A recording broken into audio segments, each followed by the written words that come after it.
పితృదేవోభవ. రియల్గా చెప్తున్న అబ్బాయిలకు మ్యాక్సిమం అమ్మ అంటే ప్రేమ ఉంటుంది. అని చాలామంది అబ్బాయిలు ఏమంటారంటే మా నాన్న సార్ ఉదయం నుంచి సాయంత్రం వరకు మామూలు తిట్లు తిట్టాడు సార్, తిట్టిన తిట్టు తిట్టకుండా తిడుతుంటాడు సార్.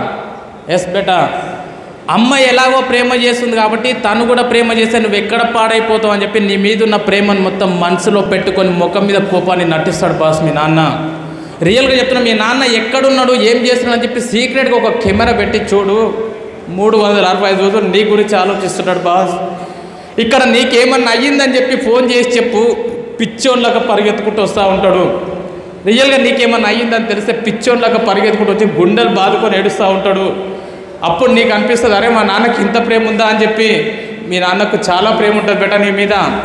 నీ స్కూల్ ఫీజు కట్టనికే, నీ కాలేజ్ ఫీజు కట్టనికే, నీ భవిష్యత్తు కోసం 365 రోజులు కష్టపడే దేవుడు నాన్న. ఈరోజు మీ జీవితంలో ఎంత లేటుగా వస్తే అంత బాగా అని చెప్పి నేను కోరుకుంటున్నా బాస్. ఈరోజు ఎంత లేటుగా వస్తే అంత బాగా. కానీ ఆ రోజు నాన్న లేడన్న బాధతో పాటు ఉన్నన్ని రోజులు నాన్నని హ్యాపీగా చూసుకున్న సంతోషపడి ఉండాలరా.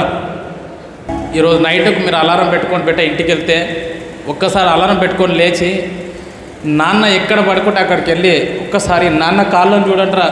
మీ నాన్న మీద నీకు కోపం ఉంది కదా, మీ నాన్న కాళ్ళను ఒక 5 నిమిషాలు చూడండి, నీకు కావాల్సినంత మోటివేషన్ దొరుకుతుంది. నీకోసం ఎంత కష్టపడుతున్నాడు, ఎంత త్యాగం చేస్తున్నాడు, మీ నాన్న కాళ్ళను చూడండి, మీకు అర్థమవుతుంది. పిచ్చోడ్లాగా తనను తను సర్వస్వం త్యాగం చేసుకొని నీకోసం కష్టపడే దేవుడురా మీ నాన్న.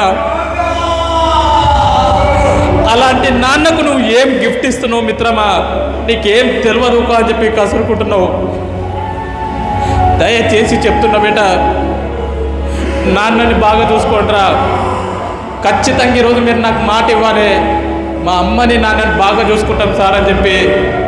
కానీ నాన్న ఏ రోజు నీ ముందర కన్నీళ్ళు కార్చాడు, ఎందుకంటే ఎక్కడ నువ్వు భయపడిపోతావు అని చెప్పి. నీ కోసం కష్టపడుతూ ఎన్ని బాధలున్నా తన కన్నీళ్ళను మొత్తం చెమట రూపంలో బయటికి చూపిస్తాడు, కానీ కళ్ళకి వెళ్ళి చూపియడరా నాన్న. మీ నాన్న కన్నీళ్ళు మొత్తం చెమట రూపంలోనే బయటికి వస్తూ ఉంటాయి. మీ నాన్న శరీరం నుంచి చెమట వాసన వస్తుందని చెప్పి నువ్వు దూరం వెళ్ళి కూర్చుంటావు, కానీ మీ నాన్న శరీరం మొత్తం చెమటతో తడిసిపోతున్న దేనికోసం అంటే నిన్ను బాగుంచడం కోసం, నీ భవిష్యత్తు కోసం.